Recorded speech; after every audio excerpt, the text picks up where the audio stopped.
Hi, welcome to Digging for Truth. I'm your co-host, Henry Smith, and our program is sponsored by the Associates for Biblical Research. In our last episode, we had a special guest with us, Tim Chaffee, to talk about the resurrection of Jesus of Nazareth. The Apostle Peter tells us in the New Testament that we were eyewitnesses of His majesty, and we did not follow cleverly devised myths. And the resurrection is part of that eyewitness testimony that Peter had and proclaimed to us even for today. To help us explore the question of the resurrection and its historicity is Tim Chaffee, who was with us before and is with us again. Tim, from Risen Ministries, welcome to the program once again. Henry, thanks again for having me on. Love talking about this subject. I know you do. I know you, and that's why you have your ministry, Risen Ministries. Now, in our last episode, we're going to connect back to that. We were talking about Gary Habermas is establishing the 5 minimal facts related to the resurrection that even most hardened skeptics agree upon. And this is outlined in your book, In Defense of Easter. I want people to be aware of that and to pick up a copy of that because it really will help them understand the truth of the resurrection. So let's talk about a question or a statement you make in your book that's connected to these 5 minimal facts. And here's a statement. Liars don't make good martyrs. Explain what that means, and let's expand on that.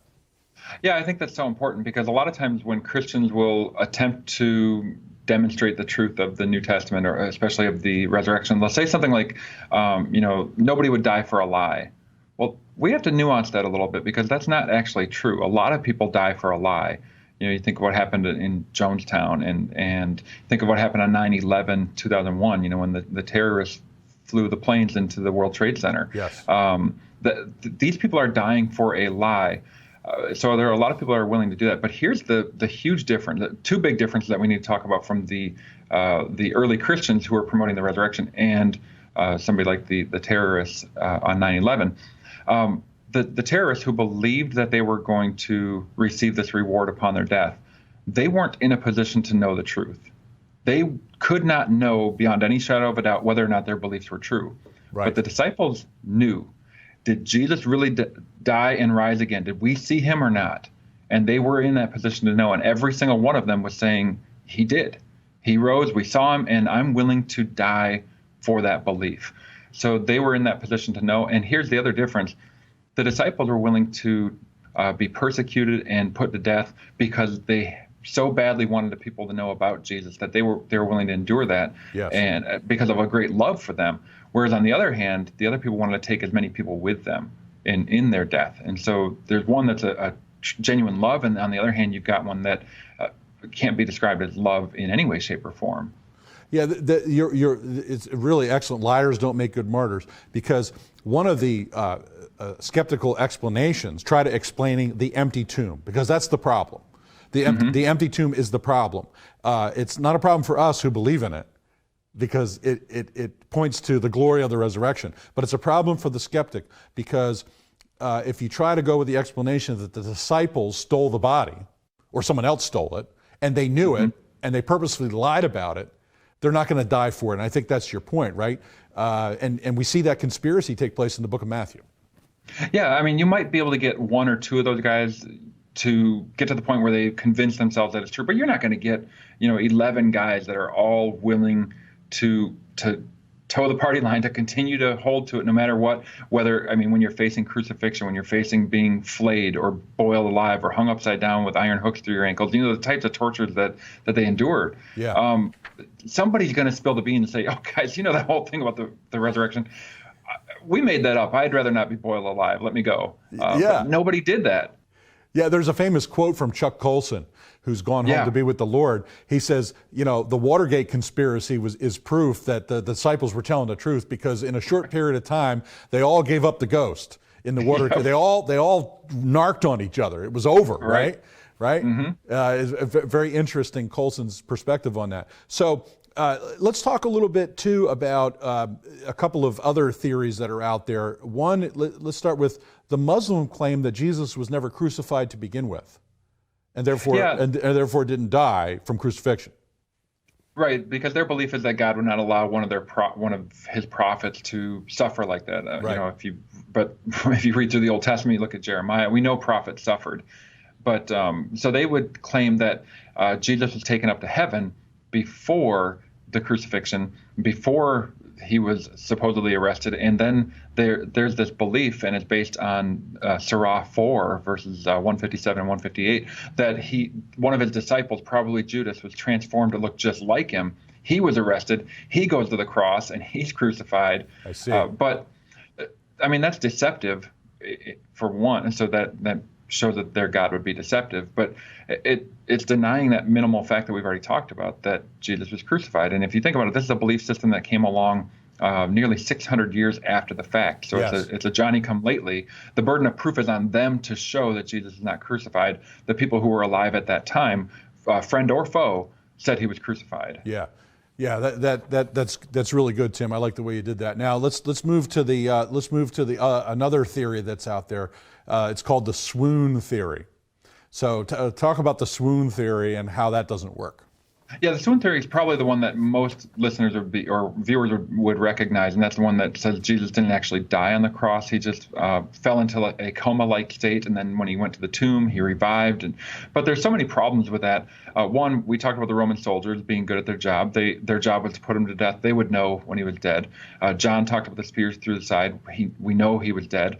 But then think of what has to happen in the Swoon Theory. You have to have Jesus in the tomb, somehow revive in this cold and dark place. Somehow he has to get over to the door and roll away the stone from the inside, but he can't walk. He just had spikes driven through the ankles. He can't crawl. He just had spikes driven through the wrists. Yeah. At best, some sort of military crawl, but think of his back and front being, ripped open from the flogging, how painful that would be. Somehow he's got to roll away the stone without being heard by the guards, sneak away, appear to the disciples barely clinging to life, and say, "Hey guys, I conquered death." Yeah. And every one of them would have said, "No, you're a complete fraud. You faked it. There's no way in the world I'm dying for you." Yeah. And so even Strauss, one of the skeptics from the 1800s, said that the Swoon Theory doesn't work because there's no way he could pass himself off as the mighty death conqueror, which is what the disciples believed him to be. Yeah, it's interesting. Just picture Jesus in that state trying to roll away the stone from the inside, which was sealed. Right. And guarded by the Romans, who Pilate had assigned, or the Jewish priests had assigned a guard, right? They had asked him to guard it. They had asked Pilate, and Pilate said, "You have a guard." Yeah. So they have a guard. It was a Roman guard. Yeah, a Roman guard, which also partly takes away the whole idea that the disciples stole the body. But we'll talk about that some more in our next segment, folks. Hang on, we're going to keep talking about the resurrection of Jesus of Nazareth, and we'll be right back. In a culture of intense Bible-denying skepticism, Associates for Biblical Research exists to strengthen followers of Jesus by affirming the authority of the Bible. Our archaeological fieldwork and original research form a strong foundation in upholding the reliability of the Scriptures. For students or anyone asking if they can really trust the Bible, please visit our website and partner with us by joining our prayer team or financially supporting this ministry. And thank you for standing with us.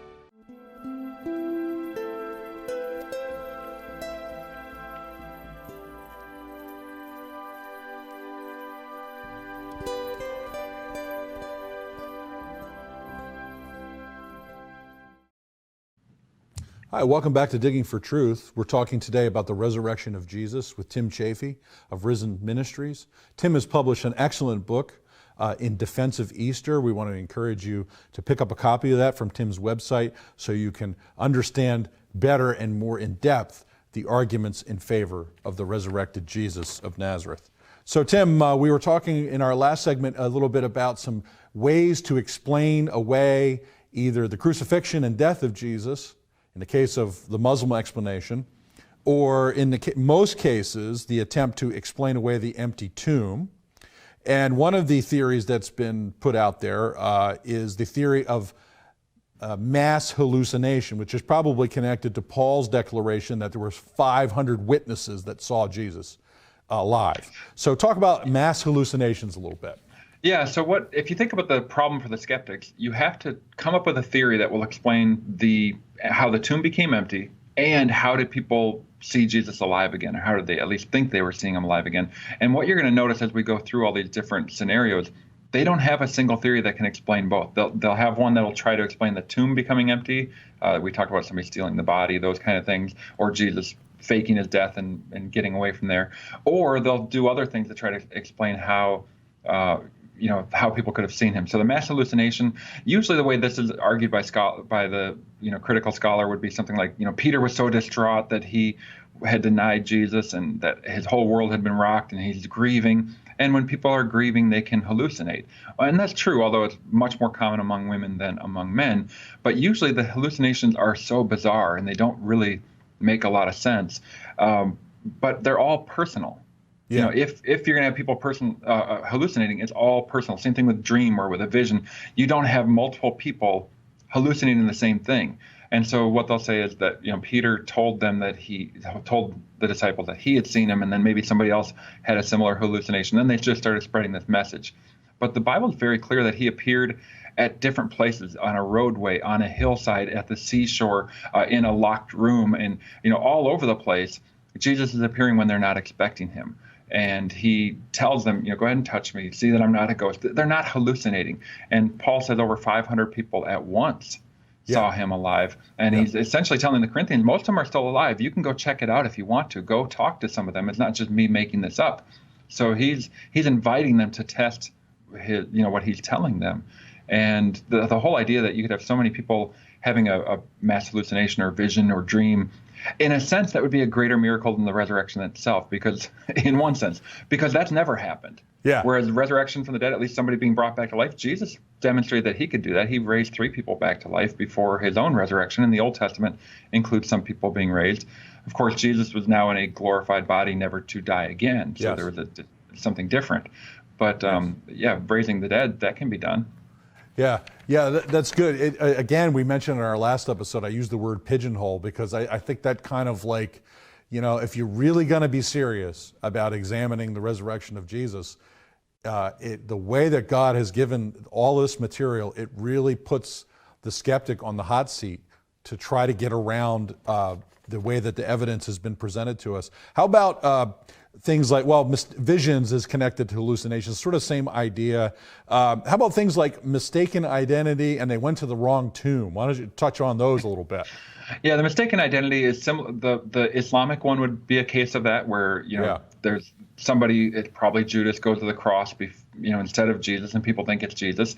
Or there's the mistaken identity view after what they would say the supposed resurrection, that somebody saw a guy in the distance who looked like Jesus and thought it was him, and they go around, hey, he rose from the dead. But of course that one inspired the belief that these guys had to the point that they'd be willing to die. So there's a problem with that. It doesn't account for all of the people seeing him. It doesn't account for Paul converting. Yes. It doesn't account for James converting. They're not going to say, well, just because you saw somebody in the distance who looked like Jesus, I'm not going to change my life on that. But the wrong tomb is one of my favorite. It's rather funny. Yeah, it was promoted in the late 1800s, and it really hasn't gained much traction. You can see why, because I get it. Like early in the morning, it's still dark when they set out. The women set out, and maybe possibly if there are a couple tombs there, maybe they go to the wrong one. But why are the Roman soldiers guarding the wrong tomb? What about Peter and John with Mary Magdalene later on when it's light out now? They go to the wrong tomb. What about Joseph of Arimathea? Did he forget where his tomb was? My favorite part was, did the angels go to the wrong tomb? They didn't know where it was. Or why are there grave cloths in the wrong tomb? Did somebody else rise from the dead that day? Yeah. I mean, you can see why it didn't really catch on. Yeah, and you and I are laughing now. We're not mocking people who are grappling seriously with this, but what we're trying to illustrate in our humor is you can't escape from what God has done here, and that's glorious. It gives us confidence that these events really occurred. There's a reason it's called infallible proof, because he really did rise. And here's the thing: any view that is raised up against the knowledge of God is going to crumble. Yeah. God has told us that Jesus rose from the dead, that he raised Jesus from the dead. That's what happened. So any alternative theory is going to fall apart. Yeah, that's exactly right. So let's talk about, we're going to circle back around here. Empty tomb is critical. We got about 2 minutes in this segment, but let's expand on the empty tomb. We mentioned quickly about the disciples stealing the body, but see, this is the conspiracy that's put forth by the Sanhedrin right from the start.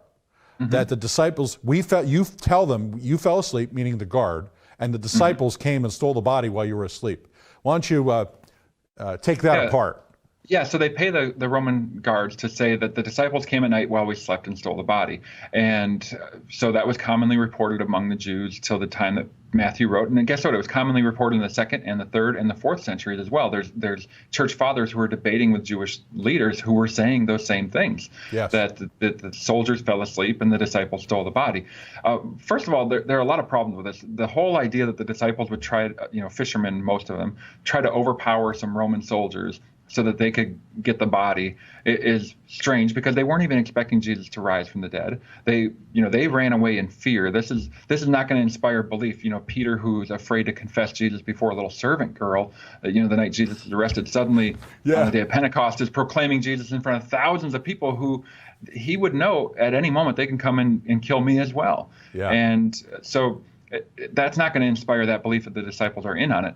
But you have what's really funny. I mentioned how all these views crumble. Listen to what that view says. The disciples came at night and stole the body while we slept. What's the problem with that? Yeah. Well, if you were sleeping, how would you know who stole the body? Yeah, exactly. It contradicts itself at the very core, and yet that was the best argument they had at the time that they could come up with, because they couldn't explain it away.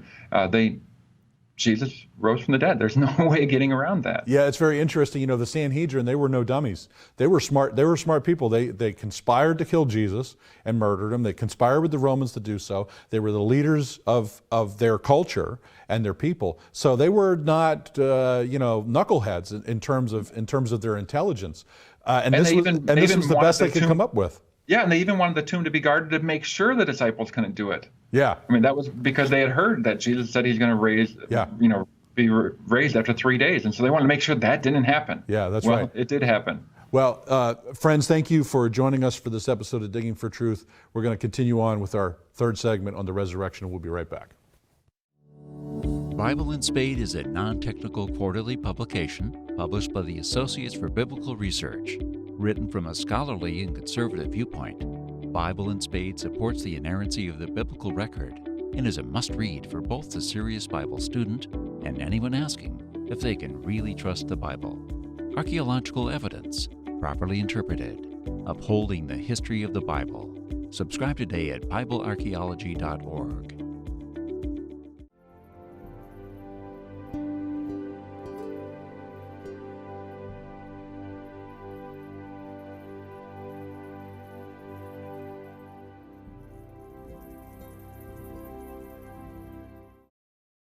Hi, welcome back to Digging for Truth. I'm joined today with my friend and a colleague in ministry, Tim Chafee from Risen Ministries, to talk about the resurrection of Jesus Christ, the Son of God.